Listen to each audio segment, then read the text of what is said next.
2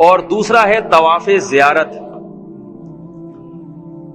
اور اس میں بھی طواف زیارت آسان ہے، کسی بھی وقت آپ کر لیں، رات میں کر لیں، دن میں کر لیں. اور طواف زیارت کی کوئی مخصوص عبادت نہیں ہے، بس بیت اللہ کے گرد 7 چکر لگانے ہیں.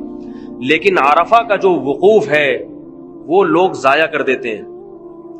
عرفہ کا دن زوال سے لے کے غروب آفتاب تک یہ دعا کا وقت ہے. دعا، اس میں سب سے بہترین عبادت کیا ہے میرے بھائی؟ بولو بھائی. دعا. اس میں جس طرح سے حاجی کو دعا مانگنی چاہیے وہ نہیں مانگتا. محرم سے لے کے ذی الحجہ تک کوئی دن ایسا نہیں ہے، کوئی رات ایسی نہیں ہے جس میں اتنی کثرت سے دعا کا حکم ہو جتنا میدان عرفہ میں دعا مانگنے کا حکم ہے. اور جو شخص اس وقت صحیح طریقے سے دعا مانگے گا، اور اس میں دعا کے آداب بھی عام دنوں سے بدل دیے گئے ہیں. عام دنوں میں حکم یہ ہے کہ آپ بیٹھ کے عاجزی انکساری کے ساتھ خوشبو لگا کے دعا کریں، جبکہ میدان عرفہ میں حکم یہ ہے جتنا دھوپ میں کھڑا ہو کر دعا کرے اتنی دعا کی قبولیت زیادہ ہو. یہاں کوئی شخص دھوپ میں چلا جائے دعا مانگنے، بدعت ہے. جب چھاؤں موجود ہے تو دھوپ میں کیوں کھڑا ہے بھائی تو؟ یہاں کوئی میلا کچیلا ہو کے دعا مانگے، بدعت ہے. بھائی جب اللہ نے غسل کے لیے پانی اور خوشبو دی ہے تو کیوں صاف ستھرا ہو کے دعا نہیں مانگتا؟ لیکن میدان عرفہ میں حاجی کا میل کچیل، اس کے پراگندہ بال اور دھوپ میں کھڑے ہو کر اللہ کے سامنے گڑ گڑانا، اللہ کو یہ عمل حاجی کا بہت زیادہ محبوب ہے. اس لیے عرفہ کے دن خیموں سے باہر آ کے دھوپ میں بیٹھنے کے بجائے کھڑے ہو کر دعا مانگا کرو. ہم نے اپنے اکابر اور بزرگوں کو دیکھا ہے کئی گھنٹے عرفہ کے میدان میں کھڑے ہو کر دعا مانگتے ہیں اور سجدہ کرتے ہیں مٹی میں، اور مٹی میں ناک رگڑ کے دعا مانگتے ہیں. جب عرفہ کے میدان میں سجدے میں جاؤ تو رومال نہ بچھاؤ، اسی مٹی میں ناک رگڑو، کیونکہ اللہ تعالیٰ کو اس دن حاجی کی یہ دیوانگی ہی اللہ اس کی دیکھنا چاہتے ہیں. وہاں اپنی شخصیت اور اپنا گریڈ اور اپنی جو ہے نا پرسنالٹی، اس کو تھوڑی دیر کے لیے باہر رکھ دیا کرو. بلکہ حاجی کو چاہیے یہاں جانے سے پہلے اپنی شخصیت کو یہاں چھوڑ کے جائے. یہ نہ دیکھے میں 18 گریڈ کا ہوں، میں کیا ہوں، میں بریگیڈیئر ہوں، میں کیپٹن ہوں، میں اللہ کے گھر میں دیوانہ ہوں، دیوانہ بن کے جا رہا ہوں اللہ کو منانے کے لیے، اور وہاں جا کے دیوانگی کا اظہار کروں گا.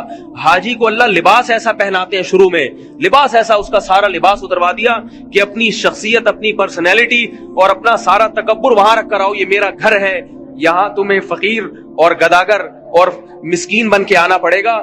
اپنا فقر و فاقہ اور اپنی گداگری دکھاؤ گے تو تمہاری سنوں گا، اور اپنی شخصیت اور اپنی پرسنالٹی دکھاؤ گے تو میں تمہاری نہیں سنوں گا یہاں پہ. تو میدان عرفہ میں مٹی میں سجدہ کرنا چاہیے حاجی کو، مٹی میں گڑ گڑ ناک رگڑے اپنی مٹی میں.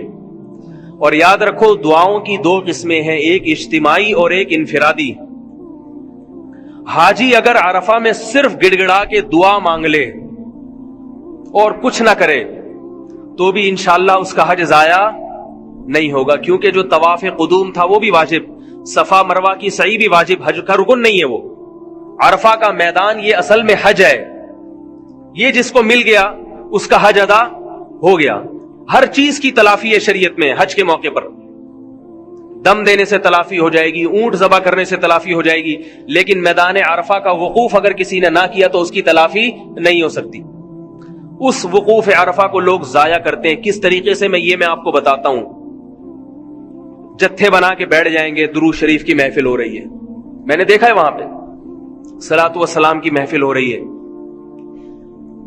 ٹھیک ہے، نبی صلی اللہ علیہ وسلم پہ درود پڑھنا غلط نہیں ہے، ثواب ہے، مگر اس موقع پر نبی نے کیا کیا وہ کام کرنا چاہیے. امام اگر پہلی رکعت میں سورہ فاتحہ کے بجائے درود شریف پڑھنا شروع کر دے، آپ امام کو روکیں گے کہ نہیں روکیں گے؟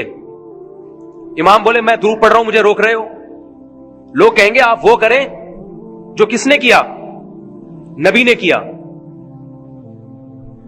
جتھے بنا کے بیٹھے ہوتے ہیں، نعتوں کی محفلیں چل رہی ہیں، تھوڑا سا وقت ہے عرفہ کا جو دعاؤں کا وقت ہے، اللہ کے سامنے ناک رگڑنے کا وقت ہے، دھوپ میں پسینہ بہانے کا وقت ہے. حاجی کو ٹوپی پہننے کی بھی اجازت نہیں، ٹوپی پہننے کی بھی اجازت، اس لیے کہ ٹوپی بھی ایک پروقار لباس سمجھا جاتا ہے. ننگا سر کر کے اللہ سے مانگو, ننگے سر کے ساتھ اللہ سے مانگو. تو وہ دعا کا وقت ہے, گڑ گڑانے کا وقت ہے. رسول اللہ صلی اللہ علیہ وسلم نے فرمایا کسی دن بھی جہنم کی آگ سے اتنے لوگوں کو رہائی نہیں ملتی جتنے لوگوں کو عرفہ کے دن جہنم کی آگ سے رہائی ملتی ہے. اور ایک حدیث میں آتا ہے کہ لوگوں کا گڑ گڑانا اور اللہ سے توبہ استغفار کرنا, اس عمل کو جب شیطان دیکھتا ہے تو اپنے سر پہ خاک ڈالتا ہے, مٹی ڈالتا ہے کہ خدا کی قسم آج کے دن میں جتنا ذلیل اور رسوا ہوا پورے سال کبھی بھی اتنا ذلیل اور رسوا نہیں ہوتا. اس وقت لوگ اجتماعی اعمال میں لگ جاتے ہیں, اجتماعی جتھوں کی شکل میں بیٹھے ہوئے ہیں. دعا اجتماعی بھی جائز ہے مگر عرفات کے دن انفرادی دعا افضل ہے. بات آ رہی ہے سمجھ میں کہ نہیں آ رہی؟ کیونکہ انفرادی دعا میں انسان گڑ گڑاتا زیادہ ہے اور اس کا اللہ سے تعلق مضبوط ہوتا ہے انفرادی. اجتماعی میں تو ایک ڈرائیور ہے بس لے کے چلا رہا ہے اور پیچھے آپ کیا کر رہے ہیں, آمین آمین. جائز وہ بھی ہے, میں یہ نہیں کہہ رہا ناجائز ہے, لیکن عرفہ کے دن اجتماعی دعاؤں میں نہ لگا کرو بلکہ انفرادی مانگو, انفرادی اللہ سے دعا مانگو, گڑگڑاؤ اللہ کے سامنے. اور وہاں لوگ کیا کر رہے ہوتے ہیں, عرفہ میں ویڈیو بنا رہے ہوتے ہیں, اپنی گروپ فوٹو بنا رہے ہیں. یہ چھچھوری حرکتیں ہاکس بے کے لیے رکھو. سی وی یو جب جاتے ہو نا نہانے کے لیے, مسلمان چھچھورا بھی ہوتا ہے, پاکستانی تو ہوتے ہیں. یہ چھچھوری حرکتیں کہاں کے لیے رکھو میرے بھائی, سن لو نا, سمجھ میں آ رہی ہے بات. یہ جو چھچھورا بنا ہے نا, گروپ فوٹو, پھر مختلف اسٹائل سے تصویریں, میری بھی پروفائل پہ بعض لوگ تصویر ڈال دیتے ہیں, میں ڈانٹ کے ہٹواتا ہوں. یہ جو ویڈیو بیانات علماء کے شروع ہوئے ہیں یہ ایک ضرورت اور حاجت کے تحت شروع ہوئے ہیں. اس کا یہ مطلب نہیں کہ مختلف اسٹائلوں کی علماء کی تصویریں لے لے کے آپ فیس بک پہ لگاتے رہیں. یہ فنکاروں اداکاروں پہ یہ چیزیں اچھی لگتی ہیں, یہ دیندار طبقے پر یہ چیزیں اچھی نہیں لگتی. ایک مولوی صاحب نے مجھے فیس بک پہ اپنا اکاؤنٹ دیا, میں نے دیکھا تو وہ کالا چشمہ پہن کے ہاکس پہ کھڑے ہوئے, ان کی ایک تصویر. مولوی صاحب, میں نے کلک کیا تو دوسری تصویر آئی, سی وی یو پہ ٹانگ رکھ کے لیٹے ہوئے ہیں اسٹائل. میں نے ان کو فون کیا, میں نے کہا آپ کیا کسی فلم کے اداکار ہیں یا ڈرامے کے ایکٹر ہیں یا مولوی صاحب ہیں؟ مختلف پوز سے مختلف قسم کی تصویریں بنائی ہوئی. تو لوگ وہاں بھی یہ کرتے ہیں, گروپ فوٹو بیت اللہ کے سامنے کھڑے ہو کر, عرفہ میں اپنا ایک الگ فوٹو. یہ چھچھورا پن کہاں کے لیے میرے بھائی؟ جب ہاکس میں نہانے کے لیے جایا کرو یا سی وی یو وغیرہ کا چکر لگو, وہاں یہ چھچوری حرکتیں مسلمان پہ جچتی ہیں. بیت اللہ میں یہ کام نہ کیا, خاص طور پہ عرفہ کا دن, اس میں عبادت میں اپنے آپ کو لگاؤ. واپسی پہ ایک احرام باندھ کے ایک کھچوا لو, شو بھی مارنی ہے نا کہ ہم گئے تھے کیسے لگ رہے تھے. وہ واپسی کے لیے جب شیطان کو کنکریاں مار کے سب فارغ ہو جائیں, سارے کام ہو جائیں, اس کے بعد جب احرام کی پابندیوں سے نکل جائیں, حج ختم ہو جائے تو چلو ٹھیک ہے. ڈیجیٹل تصویر کو بعض علماء جائز کہتے ہیں, تو اس حد تک چلو سمجھ میں آتا ہے. لیکن عرفہ کے دن یہ کام نہ کیا کریں, گروپ فوٹو میں لگے ہوئے ہیں. اس وقت اپنے آپ کو عبادت میں کھپانے, اور عبادت سے کیا مراد ہے میری؟ دعا. بس دعا مانگے مانگے مانگے, اتنی لمبی دعا مانگے کہ زندگی میں اتنی لمبی کبھی دعا اس نے نہ مانگی ہو. گڑ گڑائے, ساری چیزیں اللہ سے منوا لے, سارے کام منوا لے اللہ تعالیٰ سے, انشاءاللہ وہ اس کے آثار اپنی زندگی میں دیکھے گا. رسول اللہ صلی اللہ علیہ وسلم نے فرمایا حج مبرور کی جزا اللہ کے ہاں سوائے مغفرت اور جنت کے کچھ بھی نہیں ہے. اور جو حج کرتا ہے صحیح آداب کے ساتھ, فلم یرفث ولم یفسق, دو چیزیں بتائی نبی نے, ایک فسق و فجور سے کام نہ لے, ایک فحش گوئی نہ کرے.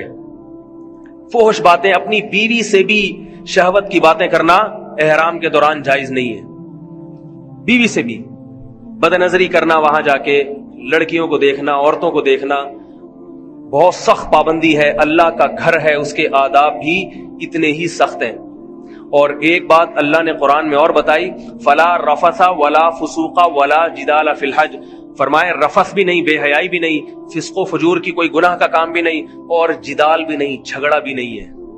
حج میں جھگڑنا نہیں ہے, جھگڑنا نہیں. کوئی حاجی کا پاؤں آ گیا آپ کے پاؤں کے اوپر, تیز بات میں جواب نہیں دینا, صبر کرنا ہے, صبر. ٹریول ایجنسیاں حاجی کے صبر کا بڑا ناجائز فائدہ اٹھاتی ہیں, پھر میں یہ کسی وقت بتاؤں گا. تو آپ نے ٹریول ایجنسیوں کی جو بد اخلاقیاں ہیں اس پہ صبر بھی کرنا ہے, اور پھر آگے ان کو منہ توڑ جواب بھی دینا ہے. کیونکہ جواب نہیں دیں گے تو اگلے سال وہ حاجیوں کے ساتھ اس سے زیادہ برا سلوک کریں گے. جب وہ برا سلوک کرتے ہیں تو حاجی کو جب غصہ آتا ہے تو وہ کہتے ہیں حج میں کیا ہے, لڑنا نہیں ہے, جھگڑنا نہیں. اپنے بارے میں احکام الگ ہیں ان کے. اپنے بارے میں تو یہ بھی سوچنا چاہیے نا کہ حاجی کو پریشان کرنا بھی نہیں ہے شریعت میں. جو حاجی سے معاہدے کیے تھے آپ نے, کس ہوٹل میں رہائش ہوگی, کیا کھانا ہوگا, وہ معاہدے پورے کرنا واجب ہے, وہ تو پورا کرتے نہیں. جب آپ کو پریشان کرتے ہیں, آپ جب ٹریول ایجنسی والے سے لڑتے ہیں, حج ایجنسی والے سے کہ بھئی یہ تو کیوں, تو فوراً کہتا ہے قرآن کی آیت اس نے یاد کی بھی ہوتی ہے, وَلَا جِدَالَ فِی الْحَجِّ میں لڑنا جھگڑنا نہیں ہے. تو آپ وہ آیت سن کے چپ ہو جائیں, بولے واقعی نہیں لڑنا. تو اللہ نے حج کے بعد لڑنے کی اجازت دی ہے. اس کا موبائل نمبر, اس کا وہ سب چیزیں آپ کے پاس ہوں گی. یہ میں آپ سے اللہ کا واسطہ دے کے کہتا ہوں, ان کو بعد میں چھوڑا نہ کریں یہ لوگ. جب حج مکمل ہو جائے تو یہاں آ کے اس کو پکڑیں, اس کی کٹ لگائیں اچھے طریقے سے, تاکہ وہ آگے حاجیوں کے ساتھ پھر وہ آیت نہیں پڑے گا کہ حج میں لڑنا نہیں. بولے اب حج ختم ہو گیا ہے.